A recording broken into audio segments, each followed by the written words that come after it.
Heroine ஒரு ஏழை குடும்பத்து பொண்ணு. இவளுக்கு ஸ்காலர்ஷிப்னால பெரிய பசங்க வந்து படிக்கிற ஸ்கூல்ல வந்து இடம் கிடைச்சிருக்கு. இவங்களும் வந்து படிக்க போறாங்க.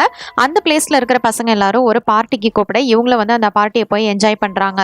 இல்லை யாரும் இவங்களுக்கு தெரியாதனமா ட்ரக்கை வந்து கொடுத்துட்றாங்க. இதனால இவங்க வந்து மயக்கமாகிடுறாங்க. அவங்க அந்த டைமிங்ல அவங்களோட தப்பான போட்டோஸ்லாம் எடுத்து சோஷியல் மீடியாவில் அப்லோட் பண்ணிடுறாங்க. இதனால இவங்களுக்கு கிடைக்க வேண்டியிருந்த அந்த ஸ்காலர்ஷிப்பை வந்து கேன்சல் பண்ணிடுறாங்க. நீங்க இந்த மாதிரிலாம் பண்ணிட்டு இருக்கீங்களான்னு சொல்லிட்டு இது மாதிரிலாம் யார் வந்து தன்னை வச்சு இப்படி கேம் ஆடினது அப்படின்னு கண்டுபிடிக்க போராடுறப்போ இவங்க என்னென்ன ஸ்ட்ரகிள் ஃபேஸ் பண்றாங்கன்னு சொல்றதா இந்த ஃபிலிமோட ஸ்டோரி. ரொம்பவே சூப்பரா இருக்கும். இது 2021 ரிலீஸ் ஆன போட்டோ காப்பியர் அப்படிங்கிற கிரைம் மிஸ்ட்ரி ஃபிலிம். அதுக்கு முன்னாடி நம்மளோட சேனலை யாரெல்லாம் சப்ஸ்கிரைப் பண்ணலையோ மறக்காம சப்ஸ்கிரைப் பண்ணிக்கோங்க. ஏன்னா நீங்க சோஷியல் மீடியாலையும் ஃபாலோ பண்ணலாம். படத்தோட ஆரம்பத்துல ஒரு நாடக குழுவை தான் காமிக்கிறாங்க. இவங்க வந்து பேசாம அப்படியே அந்த ஆக்ட்லயே பெர்ஃபார்ம் பண்ணுவாங்களா அந்த மாதிரி வந்து பெர்ஃபார்ம் பண்ணிட்டு இருக்காங்க. இதுக்கான கிரெடிட்ஸும் அவங்களுக்கு கிடைக்குது. இவங்க எல்லாருமே ஒரு ஃபேமிலி மாதிரி அப்படின்னு சொல்லிட்டு எல்லாரும் பேசி ரொம்பவே சந்தோஷமா இருக்காங்க.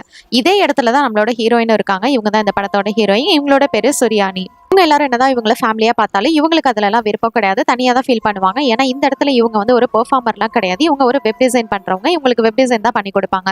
இப்போ வந்து தாரிக் அப்படின்றவங்க கிட்ட நான் வீட்டுக்கு போகணும் அப்படின்னு சொல்லும்போது இதை பாருங்க இவங்க வந்து வீட்டுக்கு போக போறாங்களா, அப்பெல்லாம் நம்மளாம் யாரு, நம்மளும் ஃபேமிலி தானே அப்படிங்கிற மாதிரி சொல்றான். ஆனா இவ வந்து இல்ல வீட்டுல போயிட்டு அப்பாவை பார்க்கணும் அப்படின்னு சொல்லி சமாளிச்சுட்டு அங்க இருந்து போயிடுறா. இப்பதான் இவளோட லைஃபை காமிக்கிறாங்க. அங்க இருக்கிற எல்லாருமே பணக்கார பசங்க. ஆனா இவங்க வந்து ரொம்பவே கஷ்டப்படுறவங்க. டெய்லி சாப்பாட்டுக்கே இவங்க வந்து ரெஸ்டாரண்ட் வச்சுதான் நடத்திட்டு வந்துட்டு இருக்காங்க. இவங்களே வந்து ஸ்காலர்ஷிப் மூலியமா தான் அந்த ஸ்கூலுக்கு போயிருப்பாங்க. அங்க இருக்கிற எல்லாருமே வந்து இவங்களை விட ரிச் தான். இவங்க அப்பாவுக்கு இந்த மாதிரி வந்து இவ ஸ்காலர்ஷிப்ல போயிட்டு படிக்கிறதுல சுத்தமா விருப்பம் கிடையாது. அப்படியே படிக்க போறதும் போனா ஆனா இந்த மாதிரி கும்பலோட ஏன் சுத்திட்டு இருக்க அப்படிங்கிற மாதிரி அவர் வந்து இப்ப திட்டிட்டு இருக்காரு. அப்ப அவங்க அம்மா தான் உள்ள போந்து அவங்க அம்மா தான் நாளைக்கு உனக்கு இன்டர்வியூ இருக்குல்ல அதுக்கு ஒழுங்கா ப்ரிப்பேர் பண்ணு அப்படிங்கிற மாதிரி பேச்சை மாத்தி விட்டுறாங்க. இப்ப ஸ்கூலுக்கு இவங்க எல்லாரும் வரும்போது எல்லாரும் இவங்களை வந்து பயங்கரமா கொண்டாடிட்டு இருக்காங்க. ஏன்னா இவங்க அந்த காம்படிஷன்ல வின் பண்ணிருக்காங்க. நெக்ஸ்ட் லெவலுக்கு கூட போக போறாங்க. அதனால ரொம்ப சந்தோஷமா வராங்க. இப்ப ஸ்கூலோட ஹெட் மாஸ்டர் இவங்க எல்லாத்தையும் பாராட்டி அந்த அவார்டை வந்து கொடுக்க போறாரு. இவங்க 2 பேர் தான் இதுல வந்து மெயின் கேரக்டர்.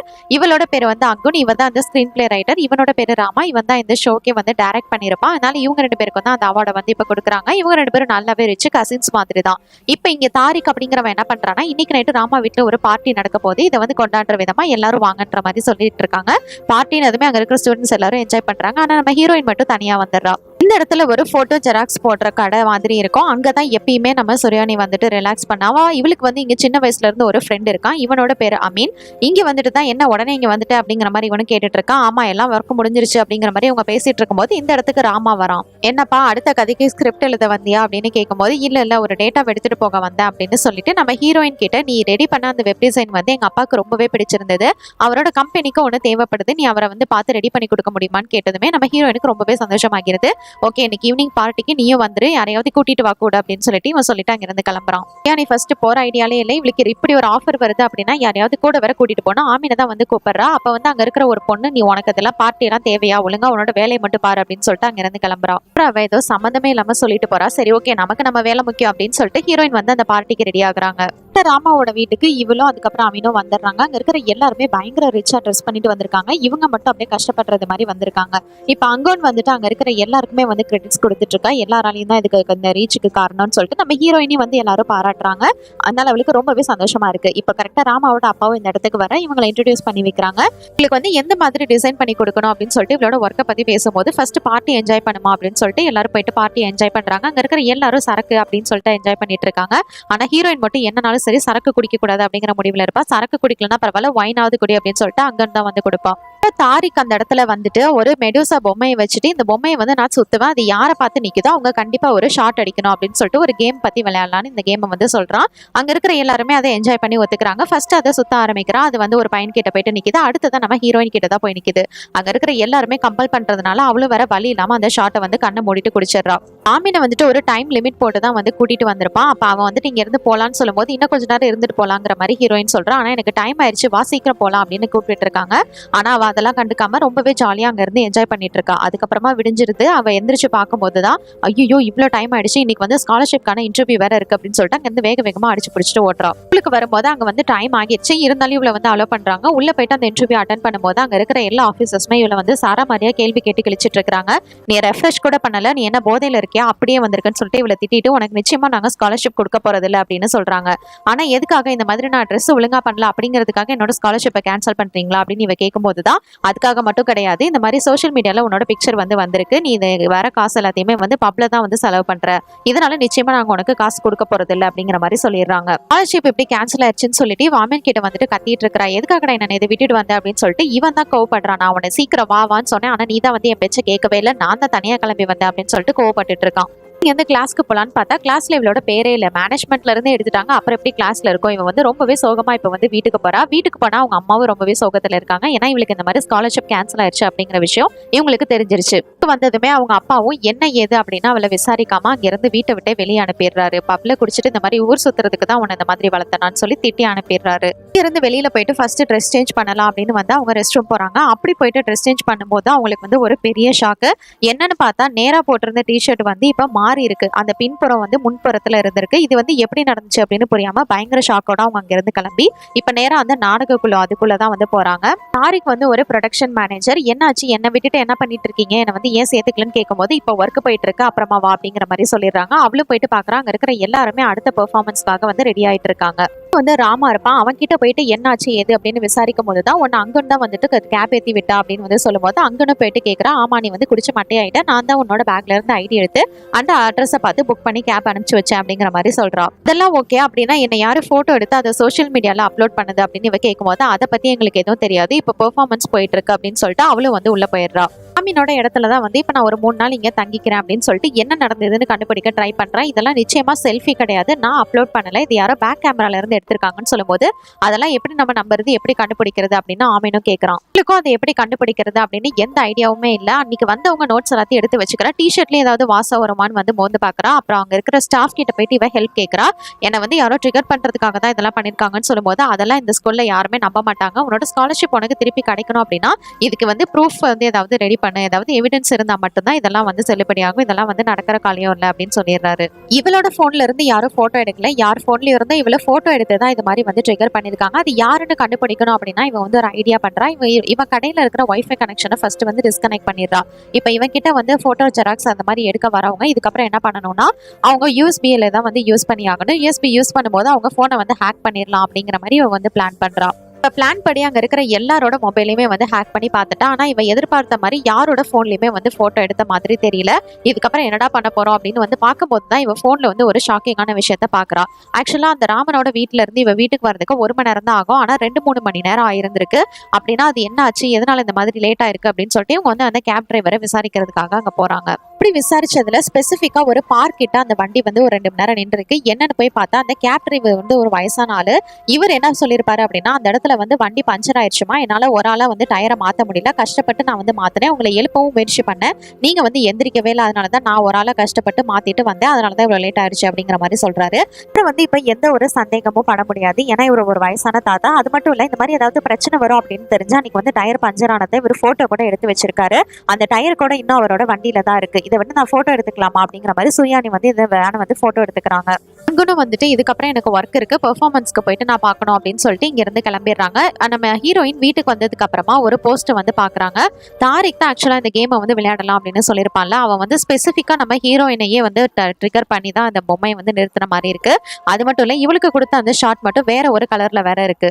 இதை பார்த்ததுமே நம்ம ஹீரோயினுக்கு அவனோட மேல வந்து டவுட் வருது. இதை பத்தின எல்லா டீடைல்ஸையுமே அவங்க வந்து கலெக்ட் பண்ணிக்கிட்டு இதவே ஒரு எவிடன்ஸா நம்ம ஸ்கூல்ல போயிட்டு சப்மிட் பண்ணலாம் அப்படின்னு அங்க இருக்கிற ஒரு ப்ரொஃபஸரை போயிட்டு மீட் பண்றாங்க. இந்த தாரிக் தான் வந்து என்ன ட்ரிகர் பண்ணணும் அப்படிங்கிறதுக்காக இது எல்லாத்தையுமே பண்ணிருக்கான். அவனோட பேக்கெட்ல ஏதோ ஒரு ட்ரக்கை வந்து வைக்கிறான். அதுக்கப்புறம் ரூமுக்கு போயிட்டு வந்ததுக்கு அப்புறமா அவன் பேக்கெட்ல அந்த ட்ரக் இல்ல, எனக்கு நிச்சயமா அந்த ட்ரிங்க்ல ஏதாவது கலந்து கொடுத்துருக்கணும் அப்படின்னு இவன் சொல்லும் போது இதெல்லாம் ஒரு எவிடன்ஸ் ஆமா, ப்ராப்பரா ஏதாவது எவிடன்ஸ் வேணும், இந்த மாதிரி நீ சொல்றதெல்லாம் நம்பி நான் அவன் மேல ஆக்ஷன் எடுக்க முடியாது அப்படிங்கிற மாதிரி இவர் சொல்லிடுறாரு. நீ வந்து இப்ப நேரா இந்த இடத்துக்கே வந்து தாரிகி கிட்டே நேரா கேட்டுருவோன்னு உள்ள வரும்போது பார்த்தா உள்ள வந்து அந்த ஃபரா அப்படிங்கிற பொண்ணு அவங்க கிட்ட வந்து சண்டை போட்டுட்டு இருக்கா. எதுக்காக நான் என்னோட போட்டோ அப்லோட் பண்ணனு, இதை பாரு நீ இந்த நாடகத்துல இருந்துன்றதுனால தான் உன்னை சும்மா விட்டுருக்கேன், சும்மா என்ன சந்தேகப்படாத அப்படின்னு சொல்லிட்டு இவனு வந்து கத்திட்டு இருக்கான். எல்லாத்தையும் கிட்ட சுரியானிக்கு வந்து ஆமா இது எல்லாத்தையும் பண்றது நீதான் அப்படிங்கிற மாதிரி இவ்வளவு வந்து சேர்ந்துட்டு பேச ஆரம்பிக்கிறா. அப்ப அங்கனும் ராமனும் அந்த இடத்துக்கு வந்துட்டு நீங்க எல்லாரும் கொஞ்சம் அமைதியா இருங்க, நம்ம அமைதியா பேசிக்கலாம்னு சொல்லும்போது ஃபரா வந்துட்டு உங்க கூட எல்லாம் எதுவும் பேசுறதுக்கு இல்லை அப்படின்னு சொல்லிட்டு அங்கிருந்து போயிடுறா. பிரியாணி சொன்னதெல்லாம் கேட்டுட்டு அங்குனும் வந்துட்டு இவளுக்கு ஹெல்ப் பண்ணணும், நிச்சயமா இதெல்லாத்தையும் பண்ணது வந்து இவன் மாதிரி தான் தெரியுது, தாரிக் தான் இதெல்லாத்தையும் பண்ணிருக்கிற மாதிரி தெரியுது, நீங்க ஒன்றும் கவலைப்படாதீங்க, ராமனோட வீட்டுல வந்துட்டு எல்லா இடத்துலயுமே சிசிடிவி இருக்கு, அதை நம்ம செக் பண்ணலாம்னு சொல்லும்போது நாளை வர முடியாது அப்படிங்கிற மாதிரி இவன் சொல்லிடுறான் தாரிக்கு. அப்படிலாம் இல்லை, நிச்சயமா நீயும் வரணும், அன்னைக்கு என்ன நடந்தது அப்படிங்கறத நம்ம தெரிஞ்சுக்கணும், ஏன்னா அவளும் இவளும் நம்ம டீம்ல ஒரு ஆள் தான், அவளை யார் இந்த மாதிரி போட்டோ எடுத்து அப்லோட் பண்ணதுன்னு தெரிஞ்சுக்கணும் அப்படிங்கிற மாதிரி சொல்றா. நெக்ஸ்ட் டே வந்து ராமா வீட்டுக்கு எல்லாரும் போயிட்டா அங்க இருக்கிற சிசிடிவி எல்லாம் வந்து செக் பண்ண ஆரம்பிக்கிறாங்க. இவங்க எல்லாரும் டவுட் பட்ட மாதிரி இந்த தாரிக் மேல ஒரு டவுட் வருது. ஏன்னா அவன் வந்து வேணும்னே தான் அந்த மெடிசா பொம்மையை நம்ம ஹீரோயினை பாயிண்ட் பண்ணி நிறுத்திருக்கான். அவன் கொடுக்குற ஷாட்லயும் ஏதோ ஒன்று கலந்துருக்கு. இதெல்லாம் பார்த்துட்டு உண்மையிலே அந்த ரூம்குள்ள போயிட்டு அவன் என்ன பண்ணான் அப்படிங்கிறது தெரியணும். அந்த ரூம்குள்ளேயும் சிசிடிவி இருக்கும். அதுக்குள்ள வந்து பார்க்கும்போது தான் தெரியுது இவன் வந்து ரொம்பவே டிப்ரெஷன்ல இருப்பான். அதனால அவன் வச்சிருந்தது ஒரு டேப்லெட், யாருக்கும் தெரியக்கூடாதுன்னு தான் தனியா போய் எடுத்திருப்பான். இதை பார்த்ததுமே அங்க இருக்கிற எல்லாருமே ரொம்ப கில்ட்டியா ஃபீல் பண்றாங்க. இவனும் நான் இவ்வளவு தூரம் சொல்லியும் நம்ம ஒரு ஃபேமிலி மாதிரி இருந்தோம், நான் சொன்னதை இங்க யாருமே வந்து நம்பல அப்படின்னு சொல்லிட்டு ரொம்பவே அப்செட்டா பேசுறான். வீடியோவை மேற்கொண்டு நம்ம ஃபுல்லா பார்த்தாகணும். ஏன்னா உண்மையில இவளுக்கு வந்து யார் இந்த மாதிரி செஞ்சது அப்படிங்கறத நம்ம தெரிஞ்சுக்கணும்னு சொல்லிட்டு அந்த வீடியோ பாக்குறதுக்கு இவங்க கண்டினியூ பண்றாங்க. அப்படி பார்க்கும்போது இவன் நல்லா குடிச்சிட்டு அந்த இடத்துல வந்து மட்டையாகிடுறா. அப்ப அவளே தான் வந்து அவ போட்டோ எடுக்கிறா. சுரியானி தான் வந்து அவளைவே செல்ஃபி எடுத்திருந்திருக்கா. இதுக்கப்புறமா தான் அங்கு நாங்க வந்துட்டு இவளோட பேக்ல இருந்து ஐடி எடுத்து இவளுக்கு வந்து கேப் புக் பண்ணி அங்கிருந்து அனுப்பி வைக்கிறா. இது எல்லாத்தையுமே பார்த்ததுக்கு அப்புறமா இவன் வந்து தனியா அவனோட வீட்டுக்கு பின்னாடி போறான். எதுக்காக அப்படின்னா வீட்டுக்கு பின்னாடி மேல வந்துட்டு மில்கி வே இருக்கும், அது போட்டோ எடுக்கிறதுக்காக தான், நம்மளோட டிராமாக்கு எதுக்காவது யூஸ் ஆகும் அப்படிங்கிறதுக்காக அவன் வந்து சொல்றான். இதான் போட்டோ எடுத்திருக்கா அப்படின்னதுமே பயங்கரமான ஷாக். நான் இன்னொரு டைம் இந்த வீடியோவை பார்க்கலாமா அப்படின்னு இவ கேட்கும் போது அங்க இருக்கிற எல்லாருமே எந்திரிச்சு போயிடுறாங்க. ஏன்னா இவன் மேலதான் தப்பு அப்படிங்கறத எல்லாம் புரிஞ்சுக்கிறாங்க. அதனால இவளுக்கு வந்து மறுபடியும் வீடியோவை பாக்குறதுக்கு கொடுத்துட்டு அவங்க அங்கிருந்து போயிடுறாங்க. இவன் வந்து மறுபடியும் அந்த கிளிப்ஸை வந்து பார்த்துட்டு இருக்கா. அவளுக்கு ஒரு க்ளூ கிடைக்குது. என்ன அப்படின்னா இங்க இருக்கிற வரைக்கும் அவளோட டிஷர்ட் வந்து அவ போட்ட மாதிரியே தான் இருந்திருக்கு. கேப்ல போகும்போது தான் ஏதோ ஒண்ணு நடந்திருக்கு அப்படிங்கறத இவ புரிஞ்சுக்கிறா. சுரியானி வந்து வீட்டுக்கு கிளம்பும் போது ராமாவோட அம்மா தான் இப்ப இவ்வளவு கார்ல டிராப் பண்ணிட்டு வா, இங்கதான் கேப் கிடைக்காதுல அப்படிங்கிற மாதிரி சொல்றாங்க. இவங்களோட வீடு வந்து சிட்டிக்கு அவுட்டர்ல இருக்கும், அதனால அவ்வளவு சீக்கிரம் கேப் புக் பண்ண முடியாது, இந்த இடத்துக்கு எந்த கேபும் வராது, அதனால அவளை போய் விட்டுட்டு வர சொல்றாங்க. இல்ல பரவாயில்ல நானே போய்க்கிறேன்னு சொல்லிட்டு இவ இதை பத்தி யோசிச்சுக்கிட்டே வீட்டுக்கு வந்துடுறா. 4 ஷாட் தான் அன்னைக்கு அடிச்சேன், அதுக்குள்ள எனக்கு இவ்வளவு போதை ஏறும் அப்படிங்கறதுல நம்பிக்கை இல்லை. நிச்சயமா எனக்கு யாரோ அதுல வந்து ட்ரக் கலந்துதான் கொடுத்துருக்காங்க. என்ன பண்றேன்னு தெரியாத அளவுக்கு நான் வந்து குடிக்கிறதுக்கு வாய்ப்பே இல்லை.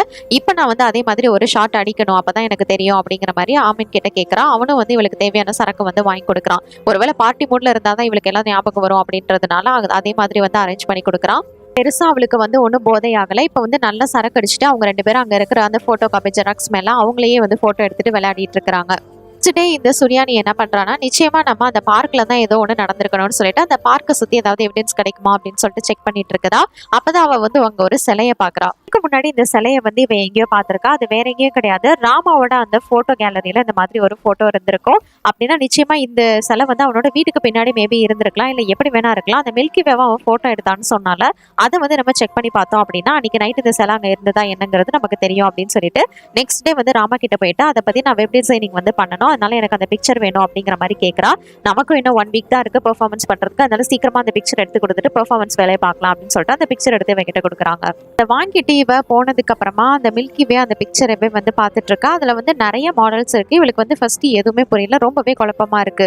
இன்னும் நிறைய ஃபோல்டர்ஸ் செக் பண்ணும்போது தான் அங்க வந்து நிறைய பொண்ணுங்களோட அந்த பாடி பார்ட்ஸ் வந்து அவங்களுக்கு தெரிய வருது. இந்த மில்கிவே பிக்சரை பார்த்ததுமே அவங்களுக்கு வந்து ஒரு பயங்கரமான ஷாக்கா. அவங்க உடனே போயிட்டு கதவை மூடிடுறாங்க. அமீனும் வந்து இல்ல. உடனே அங்க இருக்கிற அந்த ஜெராக்ஸ் மிஷின்ல வந்துட்டு அவங்க பிரிண்ட் எடுத்து பாக்குறாங்க. அப்பதான் தெரியுது அவங்க பின்னாடி இருக்கிற அந்த பர்த் மார்க் அப்படின்னு, அதை தான் வந்து அவ மில்கிவே அப்படின்னு சொல்லிட்டு எடுத்து வச்சிருந்திருக்கான். அப்பதான் சுரியானிக்கு தூக்கி வாரி போட்டுருது. என்ன பண்றதுனே புரியல. இப்ப எப்படியாவது அவனோட இமெயில செக் பண்ணணும் அப்படின்னு நினைக்கிறாங்க. அதனால ராமா இந்த இடத்துக்கு வந்துட்டு அவனோட இமெயில் வந்து அக்சஸ் பண்ணும்போது இவளும் வந்து அதே டைமிங்ல அக்சஸ் பண்ணி எப்படியாவது ஓப்பன் பண்ணிடலாம் அப்படின்னு ட்ரை பண்றா. ஃபர்ஸ்ட் வந்து வெரிஃபிகேஷன் கேட்கும், இவன் வந்து ஓகே கொடுத்து அதை வந்து ப்ராசஸ் பண்றான். இவன் வந்து இந்த சான்ஸை யூஸ் பண்ணி இன்னொரு டைம் வந்து எப்படியாவது லாகின் பண்ணிடலாம் அப்படின்னு ட்ரை பண்றான். ஆனா அவன் வந்து அந்த சிஸ்டம் எது அப்படின்னு சொல்லிட்டு அதை வந்து ஸ்கிரீன்ஷாட் எடுத்து வச்சுக்கிறான். செகண்ட் டைம் இந்த மாதிரி கேட்காது, அதனால அவன் வந்து ஸ்கிரீன்ஷாட் எடுத்து வச்சுக்கிறான். இதை பார்த்ததுமே ஐயோ இது வந்து பயங்கர குழப்பமா போகுது அப்படின்னு சொல்லிட்டு என்ன பண்றான்னா டக்குன்னு ஐடியா பண்ணி அங்க வந்து ஷட் டவுன் பண்ணிடுறான். கரண்ட் போயிருச்சு அப்படின்னா சிஸ்டம் வந்து லாக் அவுட் பண்ண முடியாது. கரண்ட் வந்ததுக்கு அப்புறமா தான் மறுபடியும் லாக் அவுட் பண்ண முடியும். இந்த சான்ஸை யூஸ் பண்ணி இவனோட செக் பண்ணிக்கலாம் அப்படின்னு சொல்லிட்டு தான் இந்த மாதிரி ஐடியா பண்ணிருப்பா. சரி கரண்ட் வந்தோன்னு நீயே லாக் அவுட் பண்ணிரு அப்படின்னு சொல்லிட்டு இங்க இருந்து கிளம்புறதுக்கு முன்னாடி ஆமீனை பார்த்துட்டு எனக்கு வந்து இப்ப இன்ஸ்பிரேஷன் வேணும், நீ ஏதோ மீன் வச்சிருக்கியா அப்படிங்கிற மாதிரி கேட்கறான். இப்ப எதுவும் இல்லை அப்படிங்கிற மாதிரி அவனும் சமாளிக்கிறான். இருக்கிற மீன் தொட்டிக்கு கீழே ஒரு ட்ரா இருக்கு. இந்த ட்ராக்குள்ளே நிச்சயமா ஏதாவது ஒண்ணு இருக்கணும் அப்படின்னு சொல்லிட்டு நம்ம சுரியானிக்கு டவுட் வருது. ஆமீன் இதுல ஏதோ லிங்க் ஆயிருப்பானோ அப்படிங்கிற மாதிரி அவ சந்தேகப்படுறா. இங்க வந்ததுமே இவன் இந்த மாதிரி வந்து பொண்ணுங்களோட போட்டோஸ் அவனுக்கு அனுப்புறான் அப்படிங்கறத தெரிஞ்சு வச்சுக்கிட்டு இதை எவிடன்ஸா காமிச்சு ஒழுங்கு மரியாதை அதுல என்ன இருக்குன்னு ஓப்பன் பண்ணி காட்டு அப்படின்னு கேட்க இவனும் வேற வழி இல்லாம ஓப்பன் பண்ணி காமிக்கிறான். அதுல வந்து ஹார்ட் டிஸ்க் மட்டும் தான் இருக்குது. வெறும் ஹார்ட் டிஸ்க் தான் நான் விட்டுறேன் அப்படின்னு கேட்கும்போது இவ எடுத்துட்டு போயிட்டு அதை செக் பண்றான். ஹார்ட் டிஸ்க்ல வந்து நிறைய ஃபோல்டர்ஸ் இருக்கு. அங்க படிக்கிற எல்லா பொண்ணுங்களோட போட்டோஸ்மே அதுல இருக்கு. இவளோட பேர் போட்டு ஒரு ஃபோல்டர் இருக்கு. அப்படின்னா நீ தான் இவ்வளவு நாள் இதெல்லாம் அவனுக்கு பண்ணிட்டு இருக்கியா அப்படின்னு இவன் வந்து கேட்கும் போதுதான் இவன் வந்து எல்லா உண்மைகளையும் சொல்றான். இதெல்லாம் ஒண்ணும் கிடையாது, அவன் வந்து ஒரு ரைட்டர், அதனால இந்த மாதிரி பொண்ணுங்களோட பிக்சரை பார்த்து இன்ஸ்பயர் ஆகி அவன் வந்து ஸ்டோரி எழுதுவான். அதுக்காக தான் நான் வந்து இந்த மாதிரி பிக்சர்ஸ் எல்லாம் கலெக்ட் பண்ணி கொடுப்பேன். ஆனா அதுல எதுவுமே நான் அது வரைக்கும் தப்பா கொடுத்தது கிடையாது. அப்படி இருந்தாலும் டிலீட் பண்ணிடுவேன் அப்படிங்கிற மாதிரி இவன் சொல்றான். கேட்டு சுரியானி பயங்கரமா கோவப்பட்டு அங்கிருந்து கிளம்பி போயிடுறா. அப்படி போனதுக்கு அப்புறமா இவனோட இமெயில வந்து அக்சஸ் பண்ணும்போது தான் அந்த பார்க்ல இவ வந்து இருந்திருக்கால, அதே டைமிங்ல அவனும் அந்த இடத்துல தான் இருந்திருக்கான் அப்படிங்கிறது தெரிய வருது.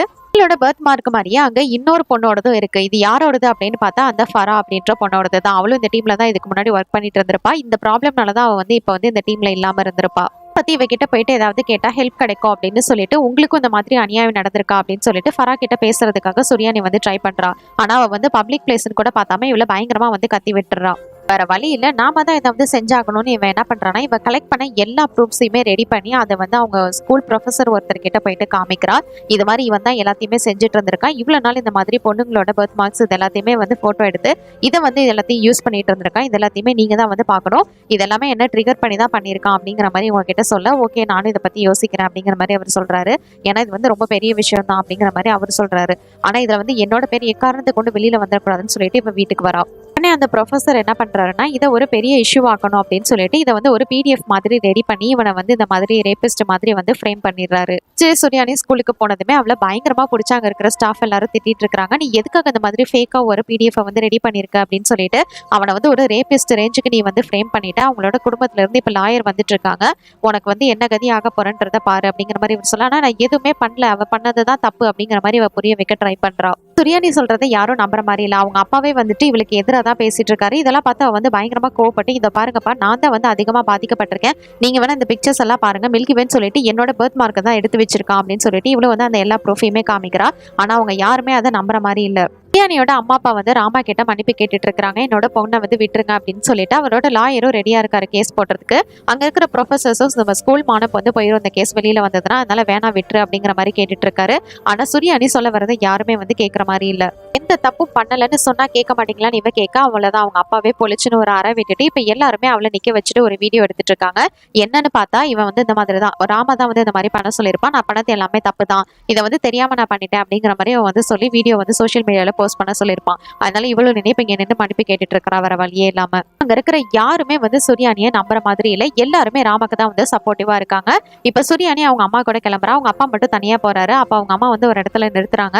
எனக்கு வந்து உன்னோட பர்த் மார்க் நிச்சயமா தெரியும் அப்படின்னு சொல்லிட்டு அவங்க ரொம்பவே ஃபீல் பண்றாங்க. இவங்களாவது நம்மள நம்புறாங்கன்னு சொல்லிட்டு இவ ரொம்பவே அழ ஆரம்பிக்கிறா. உங்க அம்மா உடனே சுரியானியை கூட்டிட்டு ஒரு டாக்டர் கிட்ட தான் டெஸ்ட்டுக்கு வராங்க. ஏன்னா ஏதாவது ட்ரக் இருக்கு அப்படின்னா அதை வந்து சீக்கிரமா டெஸ்ட் பண்ணி கண்டுபிடிச்சிடலாம். இப்ப 3 நாள் ஆயிடுச்சு. அதனாலவே இவ உடம்புல இருந்த ட்ரக் எல்லாமே வந்து வெளியேறிடுச்சு. எந்த ஒரு ப்ரூஃபுமே இப்போ இல்ல. இப்ப நம்ம என்னதான் பண்ண போறோம், எதுவுமே நம்ம கிட்ட இல்ல அப்படின்னு சொல்லிட்டு இவ வந்து ரொம்பவே ஃபீல் பண்ணி நமக்கு யாரும் சப்போர்ட்டிவா இல்லைன்னு நினைக்கும் போது அந்த இடத்துக்கு வந்து அந்த ஃபாராவும் அவ கூட அந்த தாரிக்கும் வந்திருக்கான். 2 பேருமே அவனால வந்து இந்த மாதிரி பாதிக்கப்பட்டிருப்பாங்க. ஆனா இவங்க 2 பேரும் எதையுமே வெளியில சொல்லியிருக்க மாட்டாங்க. ஏன் இந்த மாதிரி நீங்க எதையுமே வந்து வெளியில சொல்லல, சப்போர்ட்டிவா இல்ல அப்படின்னு இவ கேட்கும்போது அவனால வந்து நினைச்சா அந்த ஸ்கூலையே கூட விலைக்கு வாங்க முடியும், அந்த அளவுக்கு அவனுக்கு வந்து பவரும் காசும் இருக்கு, நம்மளால எதுவுமே செய்ய முடியாது அப்படின்னு சொல்லிட்டு அவன் ஃபீல் பண்றான். இந்த மாதிரி ஒரு இன்சிடென்ட் இவனுக்கு நடந்ததுனாலதான் பயங்கர டிப்ரெஷன்ல போயிட்டு இப்ப மெடிசன் எடுத்துட்டு இருப்பான். நிச்சயமா அவனுக்கு எதிராக ஏதாவது ஒரு எவிடன்ஸ் இருக்கும் அப்படின்னு சொல்லிட்டு அந்த கேப் டிரைவர் கிட்ட போகும்போது போட்டோ எடுத்திருப்பால, அதை வச்சு ஏதாவது கிடைக்குமா அப்படின்னு வந்து செக் பண்ணிட்டு இருக்காங்க. அப்பதான் அதுல வந்து ஒரு மார்க்கை வந்து இவங்க பாக்குறாங்க. ஆக்சுவலா அவங்க ஏரியா வந்து சிட்டிக்கு வெளியில இருக்கிறதுனால அவ்வளவு ஈஸியா வந்து கேப் வந்து கிடைக்காது. நிச்சயமா அந்த கேப் டிரைவர் வந்து அவனுக்கு தெரிஞ்சவங்களா தான் இருக்கணும், அவன் பிளான் பண்ணி தான் இது எல்லாத்தையுமே செஞ்சிருக்கான் அப்படிங்கறத இவங்க புரிஞ்சுக்கிறாங்க. முதல்ல அந்த கேப் டிரைவரை நம்ம பிடிப்போம்னு சொல்லிட்டு இவங்க எல்லாருமே கிளம்புறாங்க. அந்த கேப் டிரைவர் வந்து இந்த பிளேஸ்ல தான் இருக்காரு. இவனை வந்து டைவர்ட் பண்றதுக்காக தாரிக் வந்து இப்ப ட்ரை பண்ணிட்டு இருக்கான். அந்த கேப்ல இவங்க எல்லாரும் என்ன பண்றாங்கன்னா, அவனோட வண்டியில வந்து காத்த பிடுங்கி விட்டுறாங்க. இப்ப இவ போயிட்டு இது வந்து ராமா வந்து உங்ககிட்ட ஒரு கிஃப்ட் மாதிரி கொடுக்க சொன்னா அப்படின்னு சொல்லிட்டு இவங்க கிட்ட கொடுக்க ட்ரை பண்றான். ஆனா அந்த தாத்தாக்கு சின்னதா டவுட் வருது. அதனால அவரோட போன் எடுத்து ஏதாவது மெசேஜ் பண்ண முடியுமா அப்படின்னு பாத்துட்டு இருக்காரு. அந்த கேப்ல இவனை டைவர்ட் பண்ணணும்னு என்ன வந்து பக்கத்துல டிராப் பண்ணிடுறீங்களா அப்படிங்கிற மாதிரி கேட்கறான். அந்த டிரைவரும் வந்துட்டு வேற வழி இல்லாம சரி ஓகே அப்படின்னு சொல்லிட்டு டிராப் பண்றதுக்காக கூட்டிட்டு போறாரு. வந்து என்னோட ஃப்ரெண்டுக்கு கால் பண்ணணும், உங்க போன் தரீங்களான்னு கேட்கும்போது அந்த தாத்தா வந்து கொடுக்கவே இல்லை, சுத்தமா அதுல சார்ஜ் இல்லை அப்படி இப்படின்னு சமாளிச்சிடுறாரு. இதுல இருந்தே உங்களுக்கு டவுட் வர ஆரம்பிக்குது. இப்போ ஒரு கட்டத்துல அந்த கார் வந்து அந்த இடத்துல ஒரு இடத்துல பஞ்சர் ஆகி நின்றுது. இப்ப வந்து டயரை மாத்தி ஆகணும். தாத்தாவால அந்த டயரை வந்து தூக்க கூட முடியல, இந்த டயரவே உன்னால தூக்க முடியல, நீ வந்து ஸ்டெப்னி மாத்தினியா அப்படின்னு சொல்லிட்டு இவனை வந்து ஒரே அடியில நாக் அவுட் பண்ணிட்டு அவனை வந்து தூக்கிட்டு போயிடுறாங்க. இந்த தாரிக் வந்து அந்த தாத்தாவோட போன் எடுத்து செக் பண்றான். அதை பார்த்ததுமே அவனுக்கு பயங்கரமான ஷாக்கு. என்னன்னு பார்த்தா இதுக்கு முன்னாடி நடந்த இன்சிடென்ட்ஸா அவர் வந்து வீடியோவா எடுத்து வச்சிருக்காரு. இது மாதிரி அவனோட ராமாவோட வீட்டுக்கு வந்து பொண்ணுங்களை வர வச்சு சரக்கு ஊத்தி கொடுத்து அவங்கள வந்து மட்டையாக்கிட்டு இது மாதிரி பார்க் வழியா போற வழியில அவன் வீட்டுக்கு கூட்டிட்டு போயிட்டு அவங்க எல்லாத்தையுமே வந்து இந்த மாதிரி போட்டோ எடுத்துட்டு இருப்பான். ட்ரெஸ் எல்லாம் ரிமூவ் பண்ணிட்டு அந்த பர்த் மார்க் அது மாதிரி இருந்தா அது எல்லாத்தையுமே எடுத்துப்பான். இதெல்லாம் பார்த்ததுமே இவங்களுக்கு பயங்கரமா ஷாக் ஆகிறது. இந்த தாத்தாவும் அவர்கிட்ட இருக்கிற அந்த வீடியோ வந்து ராமாக்கு எதிராக இருக்கிற எவிடன்ஸ், இதை வச்சுதான் இவ வந்து ஸ்கூல்ல இவளோட பேரை சரி செஞ்சு செஞ்சாகணும், அதனால இவரை சேஃப்டியா வச்சுக்கணும்னு சொல்லிட்டு அந்த டாக்டரோட வீட்டுக்கே கூட்டிட்டு வந்து வச்சிருக்கா. இது எல்லாத்தையும் நம்ம போலீஸ் கிட்ட இன்ஃபார்ம் பண்ணணும் அப்படின்னு இவ முடிவு பண்ணும்போது, ஆனா இதுக்கு இவங்க 2 பேரும் வந்து ஒத்துக்க மாட்டேங்கிறாங்க. ஏன்னா இவங்களோட லைஃபே இதுல இருக்கு. இவங்க எல்லாரும் அந்த வீடியோஸை பார்த்து வந்து பயங்கரமா கிண்டல் பண்ணி சிரிப்பாங்களே தவிர அவனுக்கான பனிஷ்மெண்ட் கிடைக்கிறதும் கிடைக்காததும் ஒண்ணுதான் அப்படிங்கிற மாதிரி சொல்ல, அதுக்காக அவனை அப்படியே விட சொல்றீங்களான்னு சொல்லிட்டு இவ சண்டை போட்டுட்டு இருக்கா. பேசிட்டு இருக்கும் போதே வெளியில ஏதோ ஒரு கேஸ் வந்து அடிக்க ஆரம்பிக்கிறாங்க. அங்க மாஸ்க் போட்டுட்டு எல்லாருமே வந்துட்டு இவங்க எல்லாரையும் வாயை மூடிட்டு வந்து அப்படியே பிடிச்சு வச்சிருக்காங்க. என்னன்னு பார்த்தா ராமாவும் அவனோட ஆட்களும் தான் வந்திருக்காங்க. ராமா வந்து அந்த நாடகத்துல வர மாதிரி ஏதோ ரொம்ப சைக்கோ மாதிரி அந்த இடத்துக்குள்ள வரான். அந்த மாதிரி வந்தவன் அந்த தாத்தாவோட போனை வாங்கி அதை வந்து அப்படியே எரிச்சிடறான். இப்ப எவிடன்ஸ் எதுவுமே இவங்களுக்கு ஆப்போசிட்டா இல்ல. அந்த தாத்தாவே அங்கிருந்து தூக்கிட்டு போயிடுறான். அவ்வளவுதான் போச்சு, இந்த இடத்துல நம்மளோட கதை எல்லாம் முடிஞ்சுது, இப்ப நம்ம என்ன செய்ய போறோம் அப்படின்னு சொல்லிட்டு இவங்க வந்து நினைச்சிட்டு இருக்கும் போதுதான் இங்க வந்து ஃபேட் அவுட் ஆகி ஒரு சீனை வந்து காமிக்கிறாங்க. துரியானி வந்து அவளோட கையில ஒரு நோட் புக்கோட அந்த ஸ்கூலுக்குள்ள வந்து வந்துட்டு இருக்கா. இவ கூடயே ஃபராவும் வந்து அந்த இடத்துக்கு வரா. 2 பேருமே ஆம்னியோட பிளேஸ்க்கு போயிட்டா. அவன் ரூம்ல இருக்கிற அந்த ஜெராக்ஸ் மிஷினை தான் வந்து அங்க இருந்து எடுத்துட்டு போறாங்க. இவனால எதுவுமே பேச முடியல, அப்படியே அமைதியா நின்று பார்த்துட்டு இருக்கிறான். இவங்க கிட்ட இருக்கிற எவிடன்ஸ் இவங்க வந்து அவனுக்கு எதிராக கலெக்ட் பண்ண எல்லாத்தையுமே இப்ப இந்த இதுல ஜெராக்ஸ் போட்டு எல்லாத்துக்கிட்டையும் வந்து கொடுக்க போறாங்க. நம்ம வந்து இதை சாதிப்போமா அப்படின்னு சொல்லிட்டு ஃபரா கேட்கும்போது, உன்னோட முதுகுல டாட்டூ இருக்கே அதுக்கு அர்த்தம் என்ன அப்படின்னு கேட்கும்போது, எவ்வளவு ப்ராப்ளம்ஸ் வந்தாலும் எவ்வளவு ஸ்ட்ரகிள்ஸ் இருந்தாலும் அதை ஃபேஸ் பண்ணி வரணும் அப்படிங்கிறது தான் அப்படின்னு சொல்லிட்டு இவங்க 2 பேரும் அதை வந்து ரொம்பவே தைரியமா செய்ய ஆரம்பிக்கிறாங்க. அவளோட கஷ்டங்களை வந்து ஒரு டைரியில எழுதி வச்சிருந்திருப்பா. இது இவங்க கலெக்ட் பண்ண எல்லா எவிடன்ஸஸையுமே வந்துட்டு அங்க இருக்கிற ஜெராக்ஸ் மிஷின்ல காப்பி போட்டு அங்க இருக்கிற ஸ்கூல் முழுக்கமும் பரப்புறாங்க.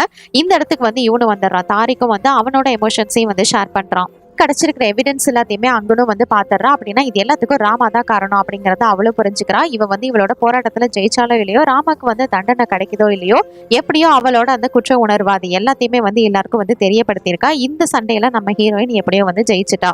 அங்க இருக்கிற எல்லாருமே இவளுக்கு எதிராக தான் இருந்தாங்க. யாருமே இவங்க சொல்றத நம்பவே இல்லை. இப்ப வந்து அவங்களோட தாட்ஸ் எல்லாத்தையுமே வந்து எல்லாத்துக்குமே வந்து புரிய வச்சிருக்காங்க.